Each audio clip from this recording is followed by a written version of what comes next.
নমস্কাৰ বন্ধু বান্ধৱীসকল, পুনৰ আন এটা ভিডিঅ'লৈ আপোনালোকক স্বাগতম জনাইছোঁ। আজি আমি বিশেষ এটি বিষয়ে আলোচনা কৰিবলৈ লৈছোঁ যে আমি সকলোৱে জানো যে শনি মহাপ্ৰভু হৈছে 9টা গ্ৰহৰ ভিতৰত আটাইতকৈ ধীৰ গতিৰে চলা এক অন্যতম গ্ৰহ আৰু শনি গ্ৰহ এক ন্যায়ৰ প্ৰতীক বুলি আমি সকলোৱে জানো।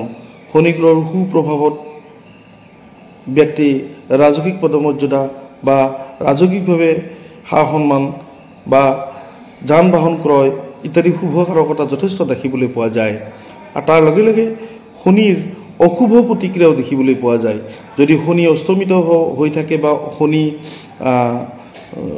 দুস্থানত বা বেয়া স্থানত অশুভ দৃষ্টিকাৰক হৈ থাকে, তেতিয়াহ'লে শনিৰ অশুভ প্ৰতিক্ৰিয়াসমূহ লাভ কৰে। শনিৰ কাৰণে দৰিদ্ৰ যুগ হয়, শনিৰ কাৰণে বাহিৰ ভ্ৰমণ হয়, শনিৰ কাৰণে মানসিক কষ্ট, শাৰীৰিক অসুবিধা বা শনিৰ কাৰণে আৰ্থিক লেনদেনত অসুবিধা, অৰ্থৰ আগমনত অসুবিধা ইত্যাদি বিভিন্ন প্ৰতিক্ৰিয়া দেখিবলৈ পোৱা যায়। আমি আপোনালোকক জনাবলৈ পাই সুখী হৈছোঁ যে অহা ফেব্ৰুৱাৰী মাহৰ 28 তাৰিখে 7:20 শনি অস্তমিত অৱস্থা বা অস্তগামী অৱস্থালৈ আহিব। আমি সকলোৱে জানো যে বৰ্তমান শনি কুম্ভ ৰাশিত স্বগ্ৰহী হৈ নিজৰ ঘৰত অৱস্থান গ্ৰহণ কৰিছে আৰু অহা 40টা দিনৰ কাৰণে 28 ফেব্ৰুৱাৰী তাৰিখে ৰাতি 7:20 এই শনি গ্ৰহ অস্তমিত অৱস্থাত অৰ্থাৎ অস্তগামী অৱস্থালৈ আহিব। আৰু কোনো এটা গ্ৰহ অস্তগামী অৱস্থালৈ আহিলে তাৰ প্ৰতিক্ৰিয়া বিশেষভাৱে প্ৰকাশ হয়। অস্তগামী বা অস্তমিত অৱস্থা বুলি ক'লে এই ধৰণৰ কথাখিনি বুজিব লাগিব যে এটা নিৰ্দিষ্ট গতিত গৈ থকা গ্ৰহ কিছুদিনৰ কাৰণে ৰৈ দিয়ে বা কিছুদিনৰ কাৰণে তাৰ গতিটো শ্ল' হৈ যায় বা গতিটো তাৰ যিটো গতিত গৈ থাকে সেই গতিৰ পৰা কিছু ধীৰ গতিত বা কোনো গতি নকৰাকৈ এক ঠাইত স্থিৰমান হৈ থকা অৱস্থাটোকে অস্তমিত বুলি কোৱা হয়। অৰ্থাৎ শনি গ্ৰহৰ এই ধৰণৰ অস্তমিত অৱস্থাৰ কাৰণে বিশেষভাৱে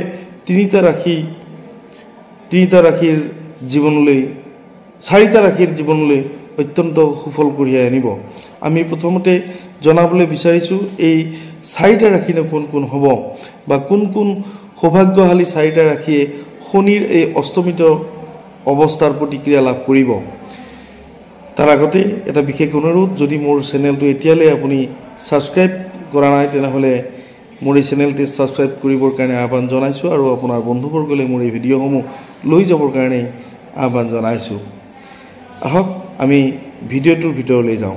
এতিয়া আমি আহিছোঁ এই 4টা সৌভাগ্যশালী ৰাশিৰ ভিতৰত প্ৰথম সৌভাগ্যশালী ৰাশি হৈছে মেঘ ৰাশি। মেঘ ৰাশিৰ জীৱনলৈ এই 40টা দিনত এক অভূতপূৰ্ব পৰিৱৰ্তন দেখিবলৈ পোৱা যাব, কিয়নো শনি একাদশত স্বগৃহী কুম্ভ ৰাশিত অৱস্থান গ্ৰহণ কৰা হেতুকে মেঘ ৰাশিৰ কাৰণে শুভপ্ৰদায়ক বা শুভ ফলপ্ৰদায়ক হৈছে। একাদশৰ শনিয়ে যান বাহন ক্ৰয় বা মাটি সম্পত্তি, স্থাৱৰ সম্পত্তি আহৰণৰ এক সুন্দৰ সময় বুলি বিবেচিত হৈছে অহা 40টা দিন। সেয়েহে মেঘ ৰাশিৰ জাত ব্যক্তিসকলে এই সময়খিনি ধনৰ প্ৰচুৰ সমাগম হ'ব, অৰ্থ আগমন হ'ব, তেওঁলোকে সামাজিকভাৱে সা সন্মান লাভ কৰিব, তেওঁলোকে অত্যন্ত টকা পইচাৰ ক্ষেত্ৰত লেনদেন বা প্ৰচুৰ ধনাগম তেওঁলোকৰ জীৱনলৈ হ'ব। বৈবাহিক সম্পৰ্ক বা আত্মীয় কুটুৰ বন্ধু বান্ধৱ এই সমস্তবিলাক তেওঁলোকে সহায় সুবিধা পাব। আমি দ্বিতীয়টো ৰাশিলৈ আহিছোঁ। দ্বিতীয় ভাগ্যৱান ৰাশিটো হৈছে আপোনাৰ কৰ্কট ৰাশি। কৰ্কট ৰাশিৰ জীৱনলৈ এই 40টা দিনত আহিব অভূতপূৰ্ব পৰিৱৰ্তন। তেওঁলোকে সুস্বাস্থ্য লাভ কৰিব। যিসকল জাত ব্যক্তি পুৰণি বেমাৰ আজাৰত ভুগি আছে সেইসকল জাত ব্যক্তি নতুন চিকিৎসাৰ সন্ধান পাব বা সুস্বাস্থ্যৰ অধিকাৰী হ'ব বা বেমাৰ আজাৰৰ পৰা নিষ্পত্তি পাব, বেমাৰ আজাৰৰ পৰা ৰেহাই পাব। আৰু কৰ্মস্থানৰ ক্ষেত্ৰত তেওঁলোকে নতুন কৰ্মৰ সুবিধা পাব, নতুন কৰ্মৰ সংযোজন হ'ব। ব্যৱসায়ীসকলে লাভ কৰিব নতুন সুবিধা, নতুন সুযোগ লাভ কৰিব। তেওঁলোকৰ লেনদেন অতি উন্নত হ'ব, তেওঁলোকে প্ৰচুৰ ধনাগম হ'ব। আৰু মেল মোকৰ্দমা ইত্যাদিবিলাকত মেঘ ৰাশিৰ জাত ব্যক্তিসকলে শনিৰ সুপ্ৰভাৱত তেওঁলোকে জয়ী হোৱাৰ সম্ভাৱনা আছে অহা 40টা দিনত। আমি তৃতীয় ভাগ্যশালী ৰাশিটো হৈছে বৃশ্চিক ৰাশি। বৃশ্চিক ৰাশিৰ ইতিমধ্যে বৃশ্চিক ৰাশিৰ কাৰণে শনি শুভপ্ৰদায়ক হোৱাত তেওঁলোকৰ পাৰিবাৰিক সমস্যাসমূহ সমাধান হ'ব। বিশেষকৈ বহুদিনীয়া কাজিয়া পেচাল, বহুদিনীয়া পাৰিবাৰিক মনোমালিন্য ইত্যাদিবিলাকৰ নিষ্পত্তি হ'ব। মেল মোকৰ্দমা ইত্যাদিবিলাকত জয়ী হ'ব। আৰু যিসকল বৈবাহিক সম্বন্ধক লৈ কেছ কেছাৰী বা মেল মোকৰ্দমা চলি আছে বা ডিফ'ৰ্চ বা এনেধৰণৰ বিষয়বিলাকৰ ক্ষেত্ৰত নিষ্পত্তি হোৱাৰ পূৰ্ণ সম্ভাৱনা আছে। আৰু তেওঁলোকে মাটি বাৰীৰ সমস্যা সমাধান পাব। মাটি বাৰীৰ কাৰণে মাটি বাৰী ক্ৰয় কৰিব পাৰিব। নতুনকৈ ঘৰ দুৱাৰ বনোৱাৰ কাৰণে উদ্যোগ গ্ৰহণ কৰিব পাৰিব। চাকৰি বাকৰিৰ ক্ষেত্ৰত সফলতা লাভ কৰিব। তেওঁলোকে চৰকাৰী চাকৰিত নিয়োজিত হ'ব। আৰু তেওঁলোকৰ বিশেষকৈ ধাৰ ধোপাৰ সম্বন্ধীয় বিষয়বস্তু থাকিলে এই সময়খিনিত তেওঁলোকে এই ধাৰ ঋণৰ পৰা মুক্ত হ'ব পাৰিব।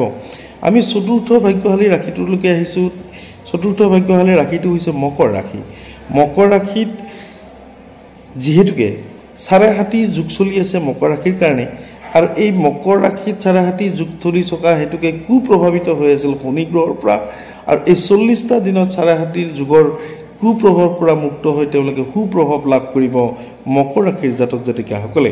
ইয়াৰ প্ৰতিক্ৰিয়া হিচাপে তেওঁলোকে লাভ কৰিব মাটি বাৰীৰ ক্ষেত্ৰত, মাটি বাৰী ক্ৰয় কৰাৰ ক্ষেত্ৰত বা যান বাহন ক্ৰয় কৰাৰ ক্ষেত্ৰত মকৰ ৰাশিৰ জাতক জাতিকাসকলে সুবিধা লাভ কৰিব। তেওঁলোকে ধাৰ ঋণৰ পৰা মুক্ত হ'ব। আৰু তেওঁলোকে বিশেষকৈ পাৰিবাৰিক সংঘাত বা পাৰিবাৰিক সুখ সম্ভোগ লাভ কৰিব।